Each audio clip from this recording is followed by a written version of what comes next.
Today we'll discuss about various kinds of syndrome, but particularly the one that links to me, which is the criminal behavior and criminology based, that I have chosen to call it as a criminal behavior syndrome, which we'll try to resolve by using the music of yours and your German teacher. But let's start with what exactly the music piece is and how you've been working on different kinds of syndrome and other medical issues that has been resolving the kind of issues, the medical issues so far. Over to you.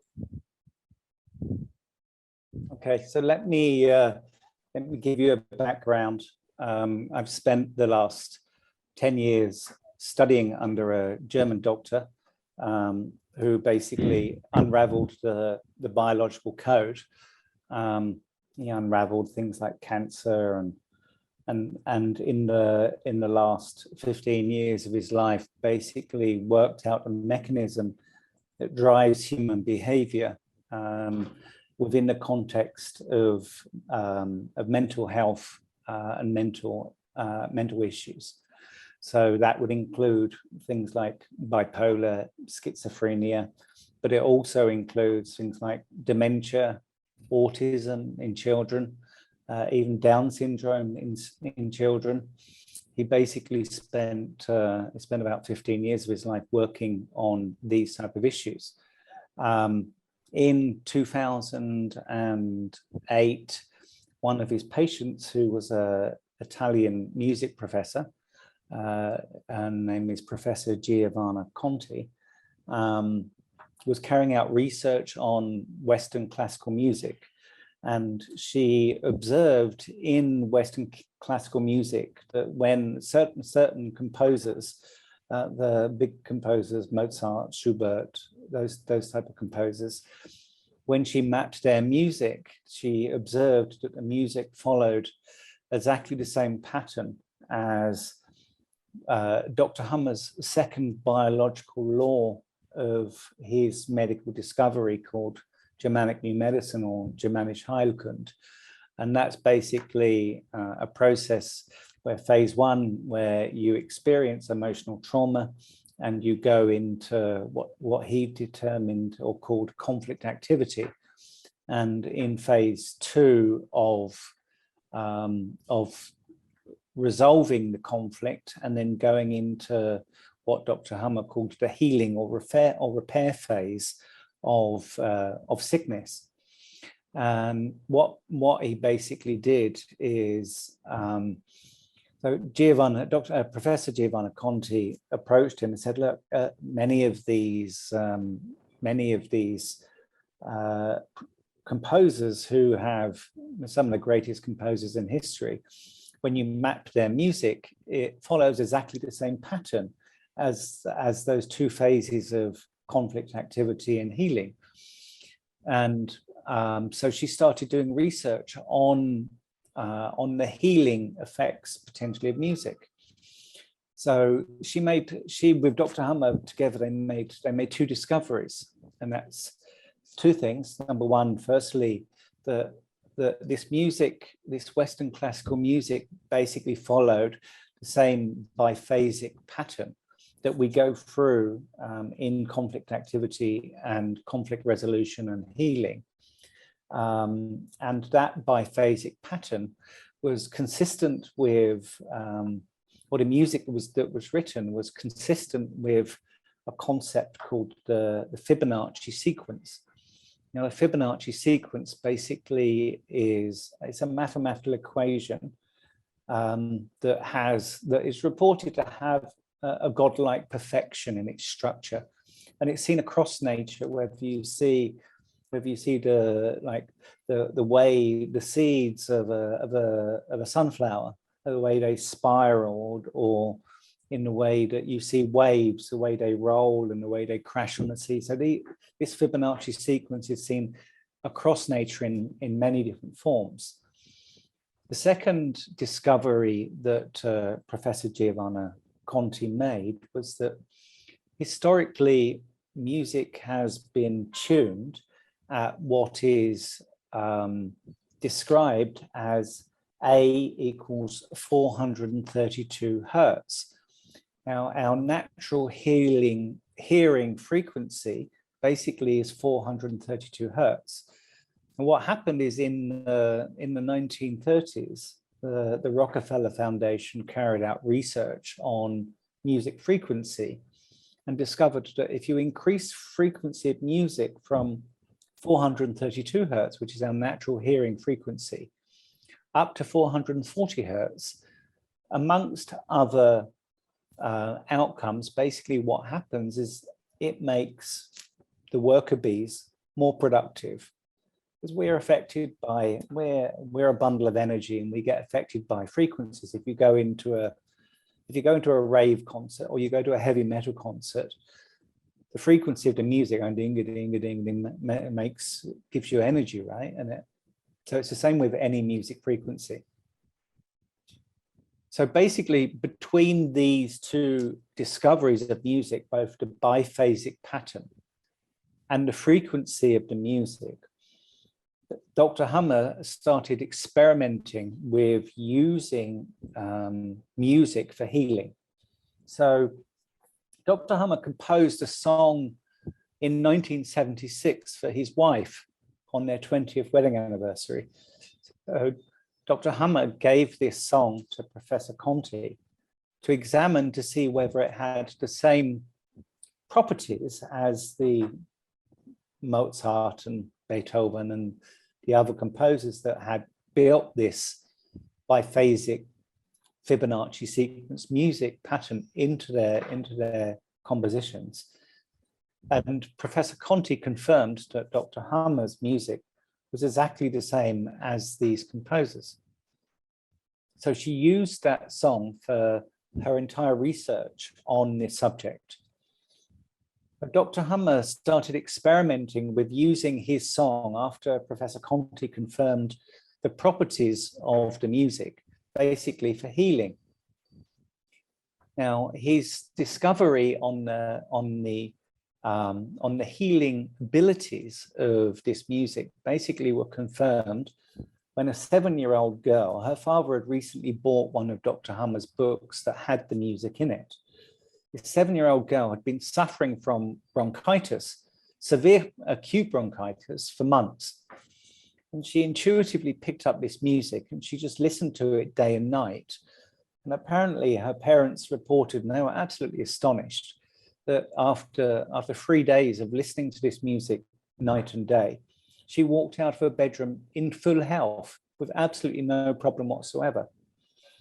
Dr. Hummer used this music basically for the last 7 or 8 years of his life to heal children with Down syndrome and autism and all sorts of problems that basically people believe that you could never find a solution to.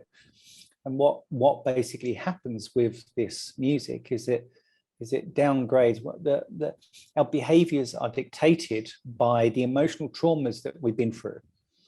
And what happens is if we have emotional traumas that appear on opposite sides of the brain, so one here and one here, this is what Dr. Hummer called a mental constellation, okay, or a mental syndrome.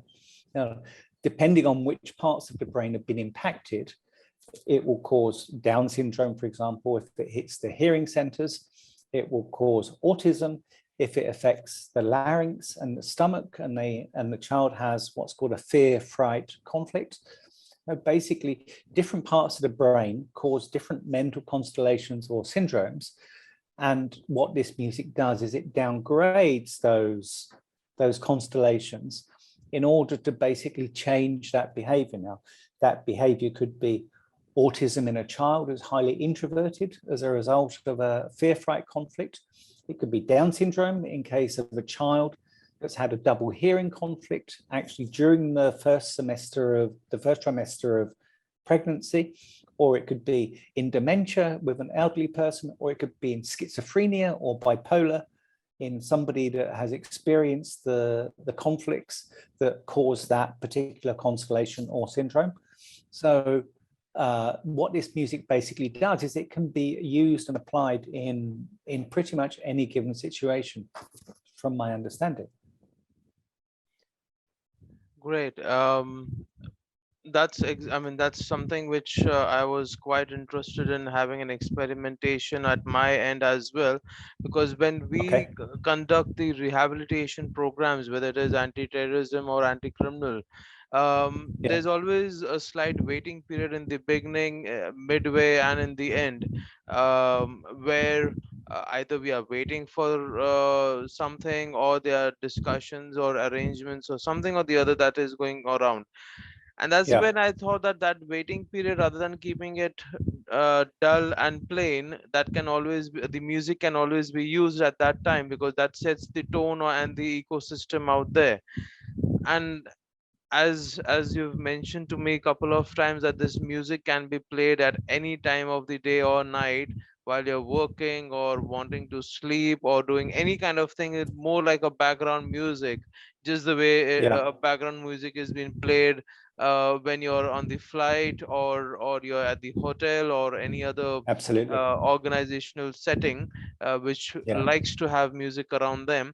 So when it comes to using some sort of music which doesn't have a definition to it other than a medical one, this music sets the tone for all kinds of experimentation for us as well, because firstly it doesn't Yeah. have any harm. It's not life threatening that if the person might land up doing something if the Yeah. music is being played for them. And Yeah. parallelly, when it comes to the rehabilitation segment in the jails or the prisons as well, um, I believe there's a lot of cost involved, and many types of diseases are never been considered emergency enough for the prisoners to be sent to government hospitals, because that is anyways overly burdened. So Yeah. many medical conditions have been left for the prisoners to be your problem, even if you're sick. uh, Yeah. if the music can help them up, and it can resolve a lot of issues for them at the same time while we are handling criminal behavior as a syndrome, then probably that might work as well. um, Getting into the aspects of criminal behavior, how much do you feel that it can be validated that it is a syndrome that should be considered a medical issue, just the way it is already been considered a legal issue? Because back in the West, it has been taken seriously when it comes to mental health care, but in many other countries and in many kinds of setting, mental health care or criminal behavior being a medical issue as well is not that much recognized. Although a couple of organizations in India Mm. have validated that me and my degree of criminology and me as a criminologist is very much a medical activity in the field of mental health care, but at large it doesn't give the it doesn't set the tone for the general public or people in general and the mainstream. So how would you like to validate that what I am trying to establish, that criminal behavior is a syndrome, is the right way to go ahead? Well, I mean, we have to try this, right? I mean, as in terms of my fundamental understanding of human behavior, is that human behavior and our personalities and our characters and everything we do basically is driven by some form of emotional trauma. So, and you see it everywhere, right? I mean, if you look behind every form of behavior, if you see somebody, for example, who is ultra fit and still exercising 4 or 5 times a day, or really extreme in their behavior, when you look behind that, you find issues, for example, that when they were children they were overweight and they were bullied and stuff like that. So it's that type of trauma that basically drives all forms of behavior. Now, whether the type of behaviors we're looking at, whether we're using it for Autism, what is the behavior? The behavior basically in an autistic child is they're highly introverted. Their learning is their learning capacity is significantly reduced. Their communication capacity is significantly reduced. And we can address those issues by using this type of music. Okay, so the fundamentals of having a behavior, which is not necessarily socially unacceptable, but people want to help or improve behaviors, and whether that's in schizophrenia, whether it's in autism, whether it's in Down syndrome, whether it's in dementia, or whether it's in cancer cases, all of these issues can be helped using this music. So if that is the case, why can this not be also used for helping criminal behavior? Because criminal behavior is still driven by some form of need or trauma, right? I mean, if somebody is a burglar or thief, I mean, typically they're doing that because they either don't have a job and they don't have any money, and therefore they're trying to survive, and they're stealing other people's property in order to survive, right? So there are always fundamentals in terms of the way we are wired mentally that drive certain behavior. So I don't see any reason why an application of this music in a crime situation, why it couldn't work. I mean, we have to try it, right? But I see no reason why it couldn't work, and I see no reason why we shouldn't be looking at antisocial or criminal behavior as a form of syndrome, right? Because it's no different to any other what we would consider inappropriate, or whether it's schizophrenia or nymphomania or whatever it is, right? Behaviors, social behaviors that are considered socially unacceptable. So I see no reason why this cannot be applied in this case. And I'm reasonably confident that we're going to get good results of it as well. Great. Is there, I mean, probably the one question I might be asked by the authorities at some point of time would be, does the music require any kind of precaution or any kind of guidance, or there can be any kind of usage disclaimers that has to be put up? Is there any of that kind of a scenario when we are using the music? No, not I'm aware of. I mean, all it will do is convert antisocial behavior into social behavior, right? I mean, I struggle to see a situation where it would create an unwanted outcome in terms of using the music, and all you're doing is this is energy and frequency healing, right? So, I mean, I certainly have no experience of any situation where it does anything other than create a positive outcome. I mean, again, we have to go on the journey, right? But I struggle to see a situation where it could potentially cause a negative outcome in terms of what it achieves. So it's pretty much that we can just go ahead and just tell everyone that you just go ahead and use the music. There's no license required. There's nothing, no hidden legalities that is part of it. Overall, do you think, I mean, approximately how many cases you have personally observed? I remember one case about your friend's son. I would love that if you could just show the photo as well through your mobile or something. That you all that is because I remember that's one of your favorite cases of all times. Is there anything you would like to talk about that? Yeah, so I mean, I've been recommending the music wherever I can to help people. I've only relatively recently started adopting it in the last couple of years, but I'll give you a couple of examples of the effect the music has had. So I have a friend who basically had a 4-year-old autistic child, highly autistic, to the point where he was highly introverted, had barely little or no communication skills.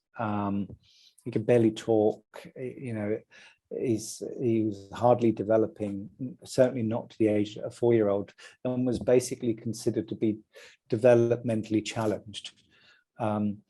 So this father basically, he put the music on at night time when the child was sleeping, and he did this over a 1-year period. And within about a year of using the music, the child is now highly extroverted. He's a fun-loving, highly questioning, challenging. He's now a 6-year-old, right? But within a year, he basically transformed from being highly introverted to being highly extroverted, and with extraordinary communication skills. Basically, he pulled through and pulled out of what Dr. Hummer called the autistic constellation. I recently had a liver cancer patient, and the patient had 50% of his liver removed in surgery. He basically had an aggressive liver cancer diagnosis, and he had his gallbladder removed and half of his liver removed in surgery. And I sent the music to him to listen to. And basically he said that when he listened to the music, the pain downgraded to the point where basically he didn't have to take any painkillers for the pain. And what happened is, as soon as he walked away from the music, the pain would go whoop, and it would ramp up again. As soon as he was away from the music, and as soon as he got back to the music, the pain would go whoop, and it came straight back down again. So, you know, the music really has quite extraordinary properties. I honestly, I know that it basically reestablishes brain function. It smooths out the healing process. It fast tracks the healing process. How it biologically works in the brain, and basically what it does at a frequency and an energy and a biological level, frankly, is something I'm still working on understanding. But I've seen the extraordinary outcomes of the effects this music has. And I think that there's absolutely nothing to lose by trying to use this in a criminology, in a criminal behavior type situation. I mean, I think it's a great idea. Yeah, because what usually I do is I start my rehabilitation sessions or therapy sessions from 6 years onwards, because we believe that criminal behavior can start from that age. A lot of countries, especially even in the Scotland, they have started considering 8 years onwards as a age for criminal punishments as well. So I have always been thinking, what can I give them when I'm not having my sessions with the kid or with the adult? Because there's always a waiting period, that once we have given, or I have given my sessions of therapy by answering all the curiosity-based criminal intention concerns that they've been having all around. What do we do between the two sessions, or when I'm having a follow-up session, or when we are having, at times it's just a one-time session as well, whether it is for individual or for entire group. There have been situations that I've been given the entire school in one go of the 400 to 500 kids together, and sometimes it's gone one batch at a time from 4th grade till the 10th and the junior college grades as well. So there's always a waiting period.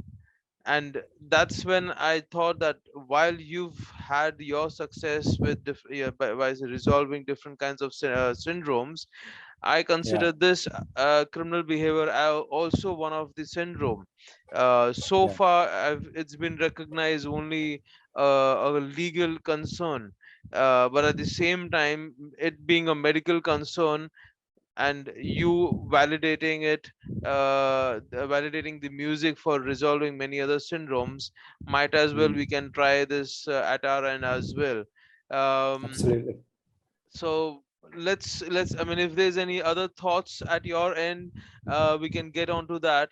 Otherwise, we can pretty much conclude the session for today and start getting into the experimentation, and let's see how it works in our field, while I'm sure you have used in different kinds of medical issues. Yeah, I'm excited to hear how you get on, Snehil. great. I'm gunning for you. Thanks a lot. Pleasure talking to you, and let's catch up with a couple of case studies from my end as soon as it's Yeah, possible. And yeah, let's think for let's hope for the best. good luck. I hope it does well. All right, thanks a lot. Thanks, Snehil. Great to catch up as always. Yeah, bye. Bye now.